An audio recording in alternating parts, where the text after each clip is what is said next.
análisis de esta semana y del trabajo que tienen que entregar es que también se analice, ¿no? La información teórica que hemos venido revisando con nuestro mundo contemporáneo, con nuestro siglo XXI, ¿no? Entonces, sí les voy a pedir que pues presten mucha atención y que vayan sumando como el análisis de los diferentes materiales didácticos que tenemos para lo que viene siendo su trabajo que van a entregar, que ya les estaré diciendo a más detalle lo que tienen que entregar en relación a lo que está en la plataforma y en relación a cómo lo van a complementar con lo que yo les pido.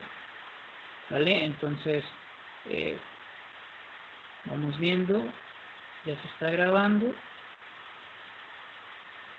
Sí se ve, ¿verdad? El video. Sí. ¿Y si se escucha? Sí, no se crea. A ver.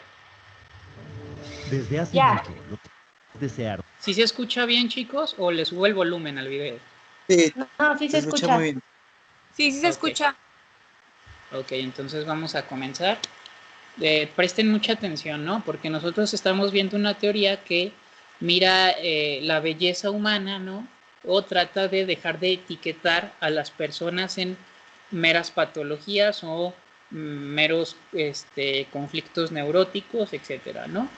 Y vamos a ver como el contraste, que es un video que habla sobre la historia del DSM, que es el manual diagnóstico de etiquetas, ¿no? O sea, en este manual se etiquetan a las personas, ¿no? Pero vamos a ver como la historia oscura de este manual, ¿no? Entonces, les voy a pedir que presten mucha atención. Si durante el video alguien quiere hacer una aportación o tiene alguna duda, lo pausamos y en ese momento lo resolvemos. Pero presten mucha atención. Comenzamos. Ser considerados a un nivel equiparable con los profesionales médicos. Desde hace mucho, los psiquiatras desearon ser considerados a un nivel equiparable con los profesionales médicos. Pero mientras los médicos regulares tienen pruebas de diagnóstico para demostrar o rebatir la existencia de enfermedades, los psiquiatras no las tienen. There is no objective testing in psychiatry. There is no blood test, there is no urine test, there is no biopsy. There's nothing that objectively proves that there's anything physiologically or biochemically wrong that's creating your symptoms. With cancer, you can do a screening and it's there or not. You can look at the cells and you can tell if it's there. Different diseases, you can look at it and you can see it under a microscope, or you can see it in an MRI, or you can see it in a CAT scan. With mental health, you can't see it. You can't be diagnosed in a medical procedure. It's all subjective. Así que la pregunta es, sin ningún análisis científico de laboratorio que muestre la presencia o ausencia de problemas mentales, ¿cómo funciona el sistema de diagnóstico psiquiátrico y cómo llegó a extenderse tanto?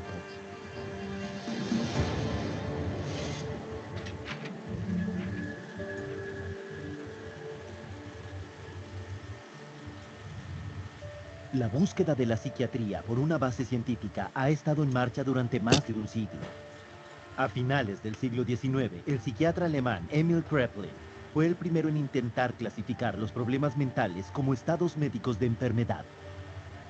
Aunque dedicó su vida a intentar demostrar que ese problema venía exclusivamente de fuentes biológicas y hereditarias, nunca pudo hacerlo, concluyendo finalmente que era prácticamente imposible diferenciar científicamente al normal del demente. A pesar de los hallazgos de Kraepelin, los psiquiatras persistieron con muchos esfuerzos en la clasificación a lo largo de los años, lo que resultó en la primera edición del Manual de Diagnóstico y Estadística de Trastornos Mentales, publicado por la Asociación Psiquiátrica Americana en 1900.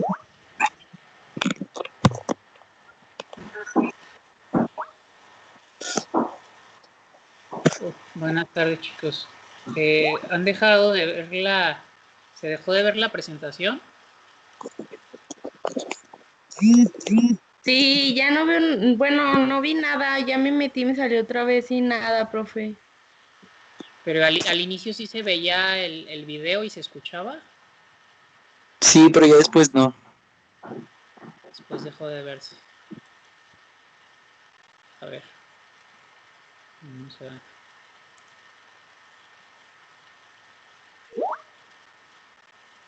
Dice Nancy, ¿usted sí lo ve? Ok. A ver, Sí, profe, espérate. yo sí lo puedo ver. Ok, vamos a... Dejo de compartir y vuelvo a compartir pantalla, a ver si se ve ahora. Compartir con sonido. Comenzar a... Bueno, estos son los problemas técnicos que tenemos. Pero sí escuchaban las traducciones de lo que decían. Ok. A ver, vamos a ver nuevamente todos. ¿Se ve? ¿Ahora se ve ya? Sí, Sí, Los que no, profe. ¿ya lo están pudiendo ver? Quienes más no podían ya lo están pudiendo ver. Sí, profe. Ok, vamos a regresarle un poquito entonces para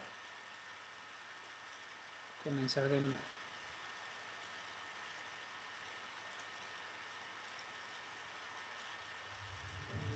Desde hace mucho, los psiquiatras desearon ser considerados a un nivel equiparable con los profesionales médicos. Pero ¿Se ve y se escucha, chicos? ya, Sí, sí, profe. Sí, ya. Profe.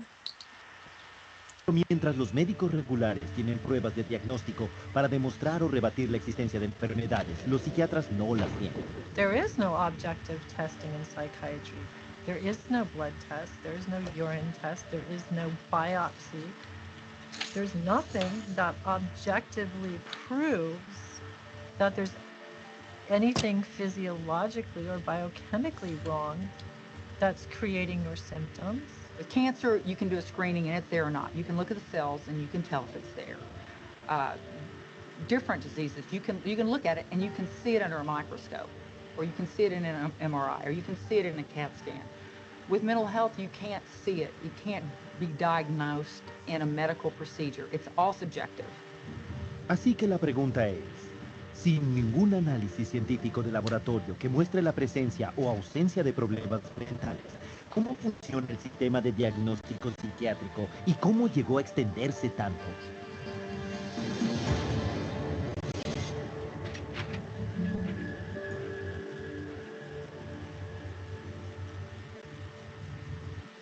La búsqueda de la psiquiatría por una base científica ha estado en marcha durante más de un siglo.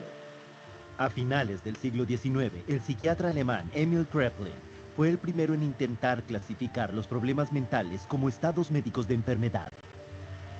Aunque dedicó su vida a intentar demostrar que ese problema venía exclusivamente de fuentes biológicas y hereditarias, nunca pudo hacerlo, concluyendo finalmente que era prácticamente imposible diferenciar científicamente al normal del demente. A pesar de los hallazgos de Kraepelin, los psiquiatras persistieron con muchos esfuerzos en la clasificación a lo largo de los años, lo que resultó en la primera edición del Manual de Diagnóstico y Estadística de Trastornos Mentales, publicado por la Asociación Psiquiátrica Americana en 1952. Un pequeño manual encuadernado en espiral de 130 páginas, el DSM-1 describía 112 de los supuestos trastornos mentales, sin basarse en ningún procedimiento científico estándar, sino en las contribuciones de una papeleta de votación enviada por correo al 10% de los miembros psiquiatras de la APA.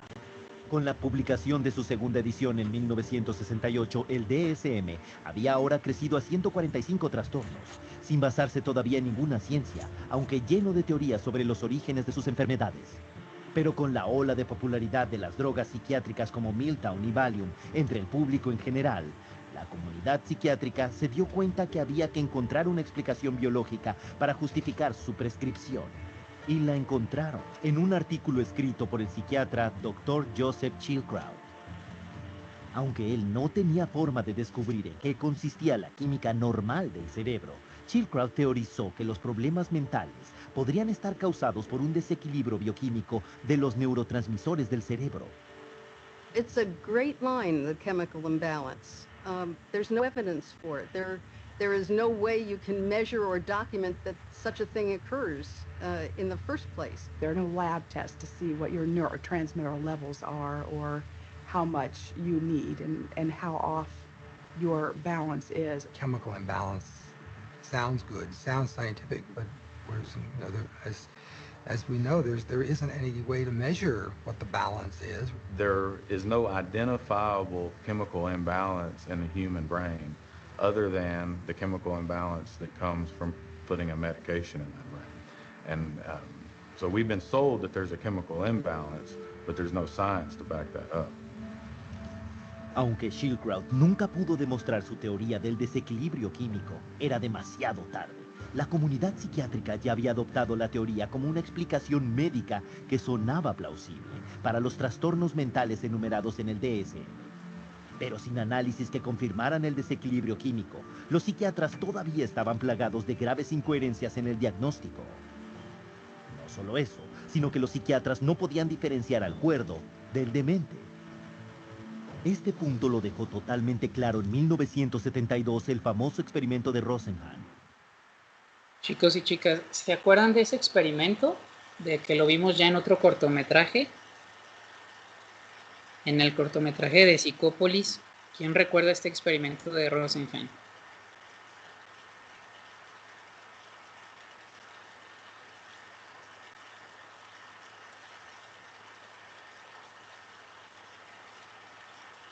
¿Alguien que se acuerde del experimento de Rosenhan o nadie?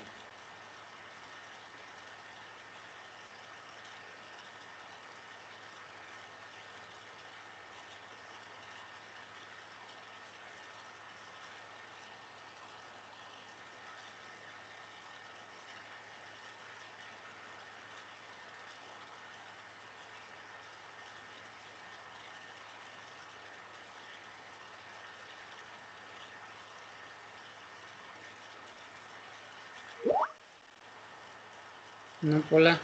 Los demás chicos. Bueno, parece ser que no recuerdan mucho. Vamos a recordar. Donde un total de 8 voluntarios perfectamente sanos se presentaron en instituciones mentales, afirmando oír voces en sus cabezas que solo decían vacío, hueco o sas. No se declaró ningún otro síntoma psiquiátrico. El resultado: cada uno de los voluntarios, incluido el Dr. David Rosenhan, fue internado inmediatamente en la institución. The moment we were admitted to the hospital, we abandoned our symptom, and we behaved the way we usually behave. The question was, would anyone detect that we were sane? The answer was, no. No one ever did. Todos, excepto uno, fueron diagnosticados como esquizofrénicos. Solo los dieron de alta después de admitir que en verdad estaban enfermos mentalmente y en remisión. Tras enterarse del experimento, la comunidad psiquiátrica estaba furiosa. Un hospital retó a Rosenhan para que enviara más voluntarios, prometiéndole detectar a cada uno de los pacientes falsos. 3 meses después, anunciaron orgullosamente que de 193 pacientes que se habían presentado, habían mandado a casa más de 41 que fingían una enfermedad mental. Bueno, no es que sea parecido al experimento de la cárcel, Pola, sino que en el cortometraje de Psicópolis se hablaba de estos dos experimentos, del experimento de Rosenhan y del experimento de las cárceles, donde unos jugaban el papel de presos y otros jugaban el papel de policías, ¿no? En esta cuestión de que se habían interiorizado los roles y que tuvieron que suspender el experimento. Entonces, eso que recuerdas es que en ese video de Psicópolis se hablaron de varios experimentos de la psicología. Y consideraron a otros 42 como sospechosos. El problema era que el Dr. Rosenhan no había mandado a una sola persona. 70 años después, la conclusión de Emil Kraepelin de que la psiquiatría no podía diferenciar la cordura de la demencia se había demostrado otra vez como correcta. En su estudio, Rosenhan concluyó: cualquier proceso de diagnóstico que se presta demasiado fácilmente a errores masivos de este tipo no puede ser uno muy fiable. No fue solo el bochorno resultante del experimento Rosenhan lo que causó que la dirección psiquiátrica adoptara un enfoque nuevo para el diagnóstico. Con la rápida expansión en el negocio psicotrópico, la psiquiatría experimentó un cambio sísmico en la forma en que promocionaba la enfermedad mental. Y la tercera edición del DSM, encabezada por el psiquiatra Dr. Robert Spitzer, adoptó un enfoque biológico basado decididamente en el cerebro. A diferencia de sus predecesores, el DSM-3 propuesto daba por sentado que los problemas mentales se derivaban de las anormalidades físicas del cerebro. Y en vez de describir causas psicológicas posibles debido a la angustia mental, el DSM-3 simplemente les proporcionaría a los clínicos listas de verificación de los síntomas. Sin embargo, estas descripciones eran lo bastante amplias para poder aplicárselas a cualquiera en cualquier momento de la vida. Sin ninguna ciencia para apoyarlos, estos nuevos trastornos propuestos y las listas de verificación que iban con ellos se vieron sujetos a negociación intensa, compromiso, alteración y acalorado debate. Cuando ustedes lleven lo que viene siendo la materia de psicopatologías y les pidan que compren su DSM o que descarguen el DSM en PDF, etcétera, van a ver que en la medida en que ustedes van leyendo los síntomas que vienen en ese manual, pues quizás en algún momento de su vida se pudieron o se podrán identificar con uno que otro síntoma, ¿no? O varios de ellos, ¿no? Eso no quiere decir necesariamente que tengan un trastorno, ¿no? Pero bueno, vamos avanzando y van ya formando ustedes su propio criterio. El psiquiatra David Schaffer, que asistió al congreso del DSM-3, observó: People would shout out their opinions from all sides of the room, and whoever shouted loudest tended to be heard. My own impression is, coming straight from England, was it was more like a tobacco auction than a sort of conference.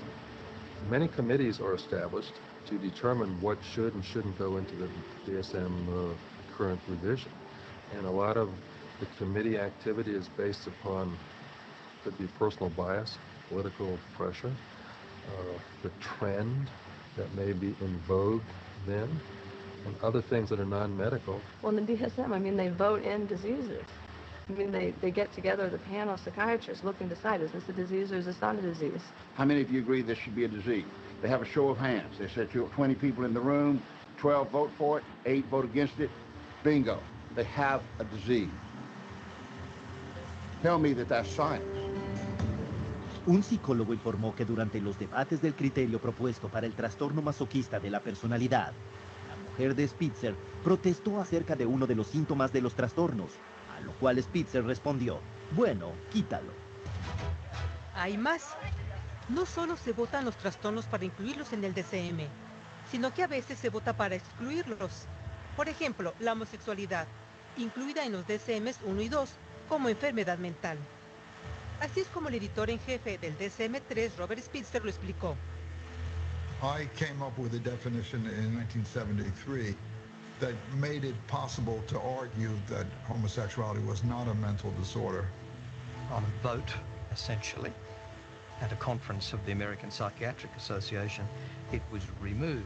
Now, did they discover that homosexuality was not a disease through scientific processes?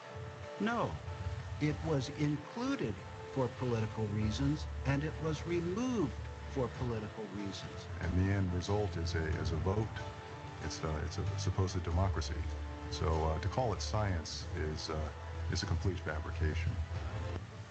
Después de que los activistas por los derechos de los gays se manifestaron en su convención de 1973, la APA se doblegó ante la presión política y decidieron enviar por correo papeletas de votación a sus miembros psiquiatras para eliminarla de la siguiente edición del DSM. What happened, it wasn't like, there's some objective evidence that at one point it was a disease and they cured the disease and now it's a lifestyle choice. No, it was cultural. We became more liberal in this country and decided, okay, it's fine. Whereas, 50, 100 years ago, it wasn't fine, there's a problem. That's not medicine, that's something else.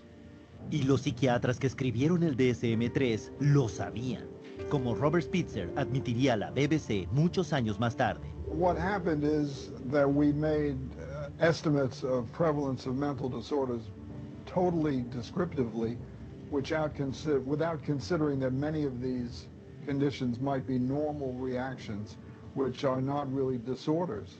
That's the problem.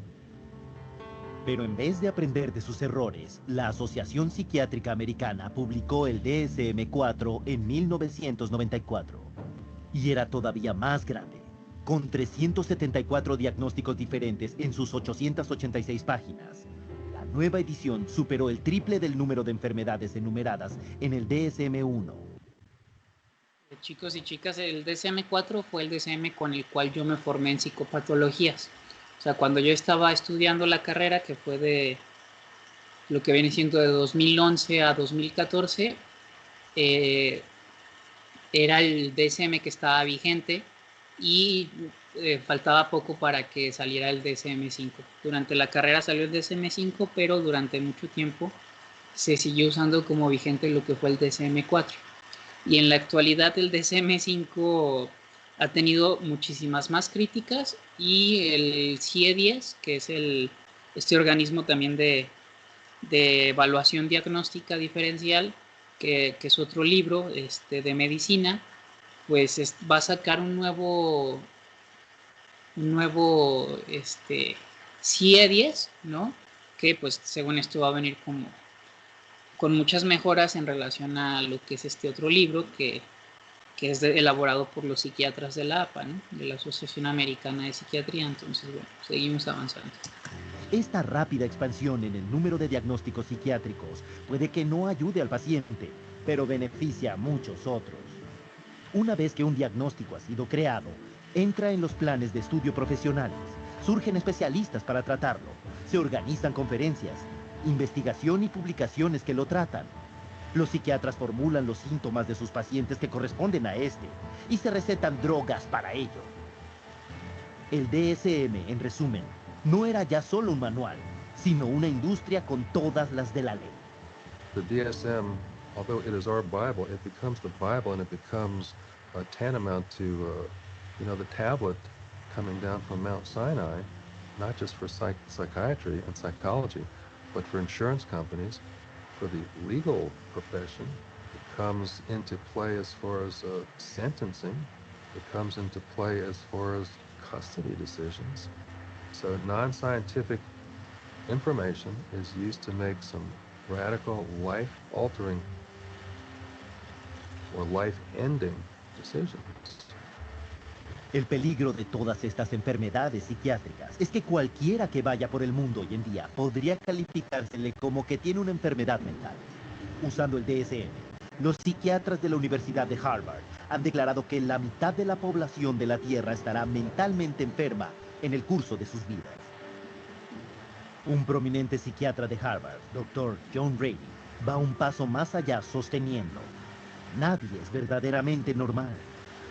Aunque la Asociación Psiquiátrica Americana ha reconocido discretamente la falta de pruebas para la teoría del desequilibrio químico de Joseph Schilkow, la afirmación todavía sigue repitiéndose hasta la saciedad en los medios y se pasa a los pacientes cada día. Y aunque nunca lo oigamos en los medios de comunicación, los psiquiatras admiten sin problemas que los trastornos enumerados en el DSM no tienen una patología demostrada y por lo tanto no pueden calificarse como enfermedades médicas. If you were to be confronted with someone saying that the DSM is not backed up by science, what do you have to say about that?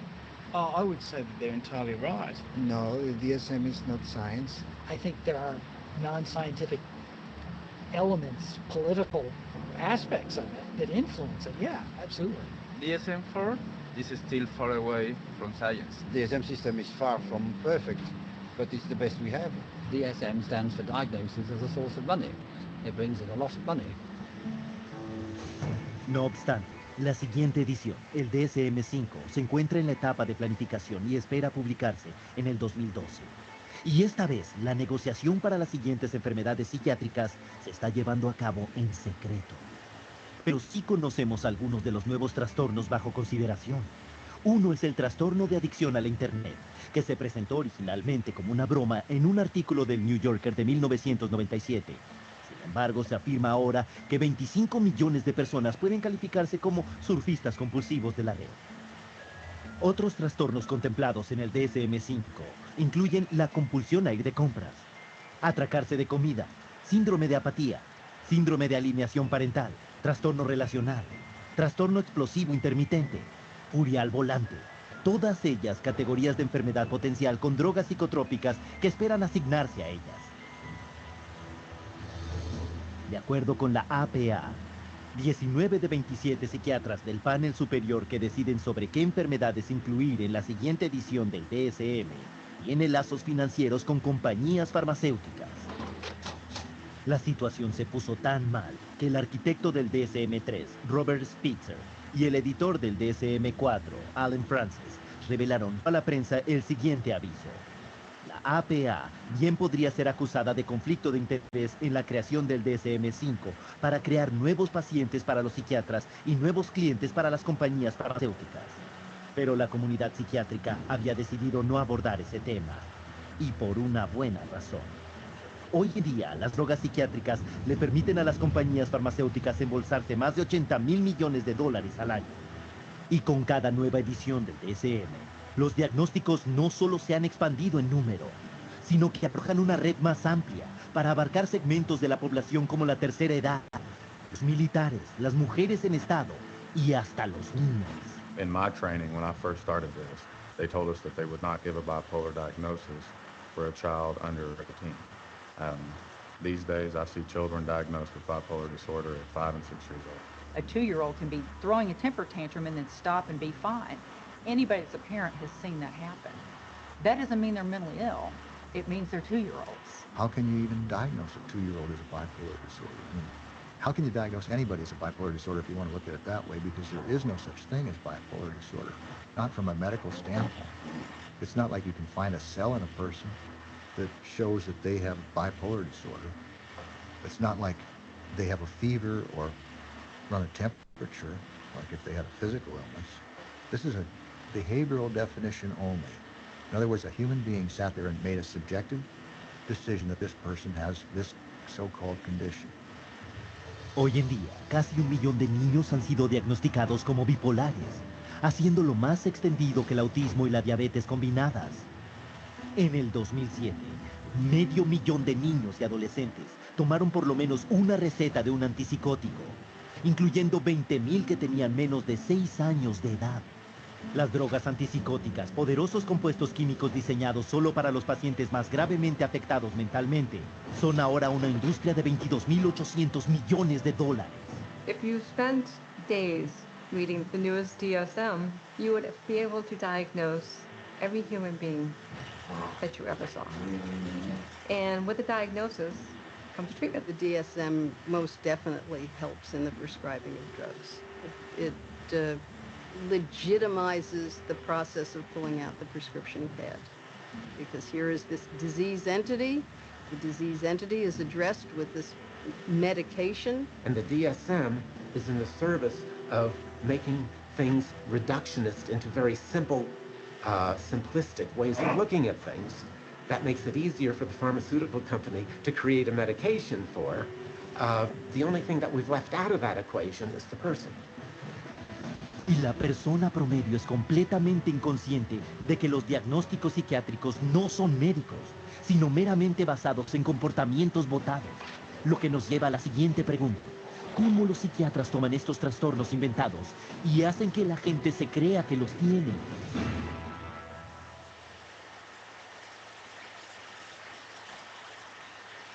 Bueno, chicos y chicas, ¿están ahí? Esta es el video que quería que vieran. Para el día de mañana la clase vamos a reflexionar sobre este video. Entonces necesito participación de todos ustedes, por favor. Entonces, si a alguien no le quedó claro totalmente el video, quiere volver a verlo, lo puede ver, está en la web y yo también lo voy a subir a su clase, ¿sale? Entonces, para que presten mucha atención, porque mañana necesito la participación de todos. La participación de mañana va a ser parte de la evaluación, ¿no?, de esta semana, ¿no? Que participen mañana forma parte de la evaluación. Entonces, no sé si tengan algún comentario hasta aquí. Igual mañana vamos a profundizar.